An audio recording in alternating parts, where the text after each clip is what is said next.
Hello बच्चों, मेरा नाम शिल्पी श्रीवास्तव। मेरे चैनल पर आप सभी का स्वागत है। आज हम क्लास 5th साइंस सब्जेक्ट में चैप्टर 4 पढ़ेंगे, जिसका नाम है हाउसेस ऑल अराउंड। हमारे चारों तरफ के घर, हमारे आसपास जो घर होते हैं वो कई तरह के होते हैं और अलग अलग चीज़ों से बने होते हैं। आइए हम आज का चैप्टर शुरू करते हैं। Razia lives in Srinagar.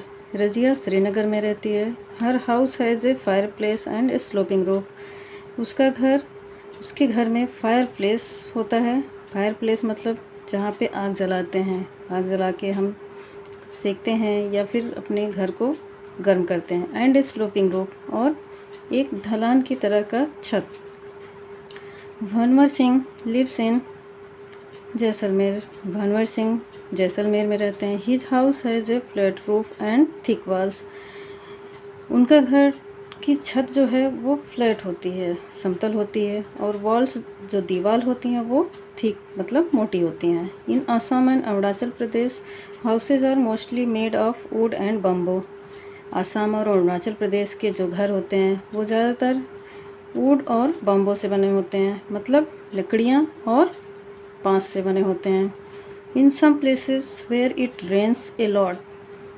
कुछ जगह पे जहाँ बहुत ज़्यादा बारिश होती है, हाउसेज आर बिल्ट ऑन स्टिल्ट। घर जो हैं वो स्टिल्ट पे बने होते हैं। स्टिल्ट मतलब ये जो नीचे खंभे लगा के उसके ऊपर घर बनाते हैं, इन खंभों को स्टिल्ट बोलते हैं। Why do you think these houses are so different from each other. तुम क्यों सोच सकते हो कि ये घर अलग अलग तरह के कैसे होते हैं। There are 3 main factors. इसको बताने के लिए 3 मेन फैक्टर्स आते हैं, which determine the type of houses we built. जिससे हम बता सकते हैं कि घर अलग अलग तरह के होते हैं, घर किस तरह के बने होते हैं, उनके टाइप्स कैसे होते हैं। दीज फैक्टर्स इंक्लूड, ये फैक्टर्स होते हैं, first the climate of the place. उस जगह का क्लाइमेट कैसा है उस पर डिपेंड करता है कि घर कैसे बनाया जाए। The materials to be used. Second जो है उसमें मटेरियल कौन कौन से लगते हैं।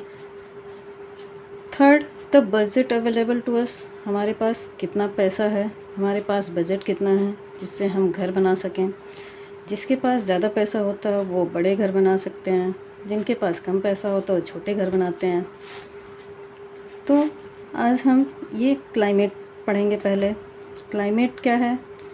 क्लाइमेट मतलब वहाँ आसपास का मौसम, मतलब वहाँ के कितनी ठंड पड़ती है, गर्मी पड़ती है या फिर बहुत ज़्यादा बारिश होती है। अलग अलग जगह पे अलग अलग क्लाइमेटिक कंडीशंस होती हैं। In places where the climate is hot. उस जगह पे जहाँ मौसम बहुत गर्म होता है, क्लाइमेट इज़ हॉट, मौसम गर्म होता है। Houses have thick walls and flat roof. घर जो होते हैं, घर की दीवारें मोटी बनाई जाती हैं और जो रूफ होता है, छत होता है, वो फ्लैट बनाया जाता है, मतलब समतल बनाया जाता है। Thick walls keep the inside of the house cool. जो थिक वॉल्स बनाई जाती हैं वो हमारे घर को ठंडा रखती हैं। Flat roofs can be used by peoples for sleeping outdoors. जो फ्लैट छत बनाई जाती हैं उसको हम लोग गर्मियों में छत पे सोने के लिए यूज़ कर लेते हैं, या कोई भी सामान फैलाने के लिए यूज़ करते हैं, कोई भी चीज़ सुखाने के लिए यूज़ कर सकते हैं। In places where it rains a lot. जहाँ पे बहुत ज़्यादा बारिश होती है। And the climate is hot, और मौसम गर्म होता है। And damp, houses are often built on stilt, और सीलन ज़्यादा होती है। वहाँ पे घर जो हैं स्टिल्ट पे बनाए जाते हैं, मतलब नीचे खंभे लगे रहते हैं, उसके ऊपर घर बनते हैं। These houses built a few feet above the ground on raised platform remains safe from floods. ये घर जो बने होते हैं built a few feet above, कुछ फीट ऊपर बने होते हैं। द ग्राउंड, ज़मीन से कुछ फीट ऊपर बनाए जाते हैं ऑन रेस्ड प्लेटफॉर्म, और उस पर जो है प्लेटफॉर्म बनाया जाता है। रिमेन सेफ फ्रॉम, जिससे कि हमारा घर जो है बाढ़ से बचा रहे। The sloping roofs of houses on hills do not allow rain water और snow to collect and make the houses damp and cold. The sloping roofs of houses, ये जो स्लोपिंग रूफ्स होते हैं, ढलान वाली छत होती हैं हिली एरियाज़ पे, ये हमारे घर में पानी को रुकने नहीं देती हैं और बर्फ़ को नहीं जमने देती हैं। मेक द हाउसेज डैम्प, हमारे घर में सीलन नहीं होने देते हैं। एंड कोल्ड, और घर को ठंडा नहीं होने देते। Most houses in cold areas have fire places to keep the inside of the houses warm. ज़्यादातर जो घर ठंडी जगह के होते हैं वहाँ पे फायर प्लेस होते हैं to keep the inside of the houses warm, जो कि घर को गर्म रखते हैं। जब घर के अंदर आग जलाते हैं तो उससे उस आग की गर्मी से पूरा घर गर्म हो जाता है। सेकंड फैक्टर है बिल्डिंग मटेरियल्स, जो हम घर बनाने के लिए सामान यूज करते हैं, उसके बारे में पढ़ेंगे। Bricks and stones keep a house cool in hot weather. जो ब्रिक्स मतलब ईंट और पत्थर, bricks and stone keep a house cool. पत्थर और ईंट जो है हमारे घर को ठंडा रखते हैं। इन हॉट वेदर, गर्मी वाले मौसम में। Houses in hilly areas need to be built easily and quickly. Hilly areas के जो घर होते हैं उन्हें ज़रूरत होती है बिल्ट ईजली एंड क्विकली, जल्दी से बन जाएं और आसानी से बन जाएं। Therefore houses here are built of bamboo and wood, इसीलिए यहाँ के घर बम्बू और वुड से बनाए जाते हैं, मतलब बांस और लकड़ियों से बनाए जाते हैं। In those places which have frequent earthquake, उस जगह पे बहुत ज़्यादा अर्थक्वेक आती है, बार बार आते हैं earthquake. Houses are mostly built of wood, इसीलिए घर क्या है, लकड़ियों से बनाए जाते हैं। देयर इज़ लेस डैमेज, जिससे कि नुकसान कम हो। इफ़ दे कोलैप्स, अगर वो गिर जा रहे हैं तो उससे जो है नुकसान कम हो। Mud, bamboo and palm leaves are use to make कच्चा हाउसेस कॉल्ड हट्स। कच्चा हाउसेस बनाने के लिए, जिसे कि झोपड़ी कहते हैं, उसमें कीचड़ का यूज करते हैं, बम्बू बांस का यूज करते हैं और पाम की लीव्स, पाम की पत्तियां यूज करते हैं। These building materials are cheap and easily available, ये जो सामान हम यूज करते हैं ये बहुत ही सस्ते होते हैं और आसानी से मिल जाते हैं। Some other common building materials are concrete, glass, iron and thatches. कुछ और कॉमन बिल्डिंग मटेरियल्स हैं जैसे कि कंक्रीट, ग्लास, आयरन, लोहे एंड थैचेस, जो छप्पर होते हैं।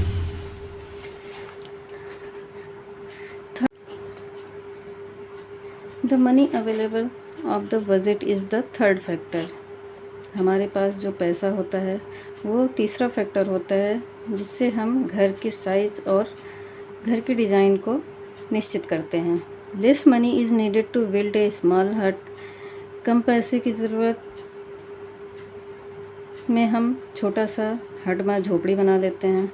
On the other hand lakhs of rupees are needed to build a permanent house, और 1 लाख 2 लाख रुपए की ज़रूरत होती है जिससे कि हम परमानेंट हाउस बना लेते हैं। In big cities where there is a shortage of space people build high rise building.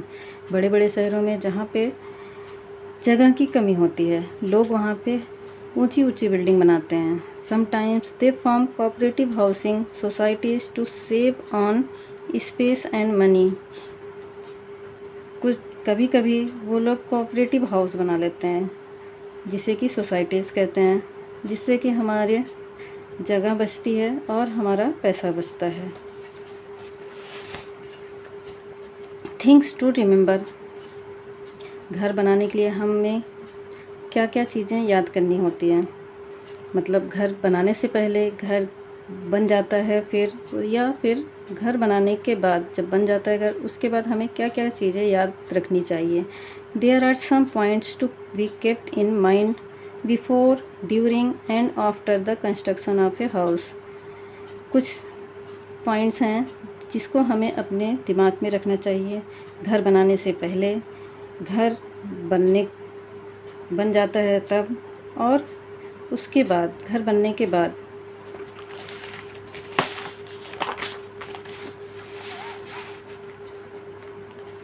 Before building a house an architect makes a plan of the house. घर बनाने से पहले हम एक घर बनाने की प्लानिंग करते हैं, जो कि आर्किटेक्ट होते हैं। आर्किटेक्ट वो होते हैं जो घर की डिज़ाइन बनाते हैं। Depending upon the space available and on the needs of the people who are going to live there, जो कि डिपेंड करता है कि हमारे पास कितनी जगह है और उस घर में कितने लोगों को रहना है। The plan also depends on the amount of money available for construction, और ये प्लान उस पर भी डिपेंड करता है कि हमारे पास कितना पैसा है घर बनाने के लिए। These points are need to be kept in mind during the construction of a house. ये कुछ पॉइंट्स हैं जिन्हें हमें अपने दिमाग में रखना चाहिए घर बनाते time. A sun facing house gets a lot of sunlight. अगर घर का दरवाज़ा सन की तरफ है तो उससे सनलाइट ज़्यादा आती है घर में। The walls of the house must be strong, damp proof and well plastered. घर की जो दीवार होती हैं वो मजबूत होनी चाहिए। डैम्प प्रूफ मतलब सीलन से बची होनी चाहिए, एंड वेल प्लास्टर अच्छे से प्लास्टर्ड होना चाहिए। Insects do not breed on such walls. ऐसी वॉल्स पे इंसेक्ट ग्रो नहीं कर पाते हैं। Doors and Windows must be in A direction such that fresh air and sunlight can inter every room. घर के दरवाजे और खिड़कियाँ ऐसी दिशा में होनी चाहिए कि जिससे कि फ्रेश एयर, ताज़ी हवा और सूर्य की रोशनी हमारे हर एक रूम में आ सके। They must have wire netting so that flies and mosquitoes can not get in. और हमारे घर में वायर नेट लगानी चाहिए जिससे कि मक्खी और मच्छर घर में ना आए। A house can be made safe by fitting the doors and windows with grills. घर को और सुरक्षित रखने के लिए घर के दरवाजे और खिड़कियों में ग्रिल्स लगानी चाहिए, जो मेटल की बनी होती हैं या फिर वुड की बनी होती हैं। The floors of the house must be levelled and made smooth. घर की जो फर्श हो वो एक लेवल में हो और चिकनी हो। It must have a good drainage system, जिससे कि घर का पानी अच्छे से साफ हो सके। Cover drains and outlet seal out fall smell and germs. घर की जो नालियाँ हो वो ढकी हुई होनी चाहिए, और नालियाँ और आउटलेट जो बाहर पानी निकलता है वो सब ढकी होनी चाहिए, जिससे कि ये जो गंदी स्मेल होती है और जो जर्म्स होते हैं उनको अंदर आने से रोकती हैं।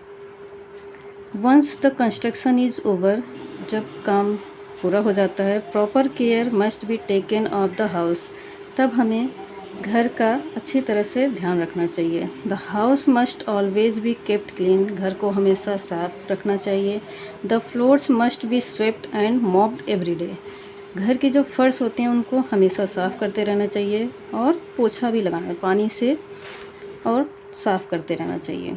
The walls, Windows, doors and other part of the house must B dusted regularly. जो घर की वॉल्स होती हैं, दीवारें होती हैं, विंडोज़ और डोर्स होते हैं, या अदर पार्ट जो और भी घर के पार्ट होते हैं, उन सबको हमेशा साफ़ करते रहना चाहिए। They may need to be painted periodically. और हमें टाइम टाइम पे घर को पेंट भी कराते रहना चाहिए। The kitchen, the bathroom and the latrines must be washed and disinfected regularly.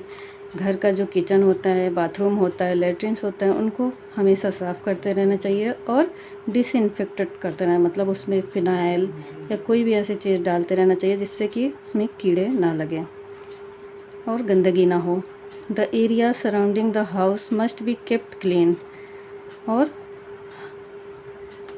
हमें अपने घर के साथ साथ अपने आसपास के जो घर के अगल बगल के जगह हैं उनको भी साफ़ सुथरा रखना चाहिए।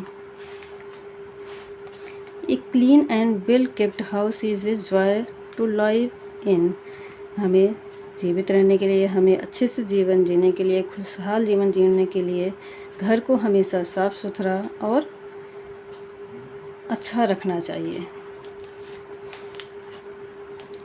तो इस तरह से हमारा ये लेसन कंप्लीट होता है। इसका एक्सरसाइज हम नेक्स्ट वीडियो में करेंगे। Okay, thank you.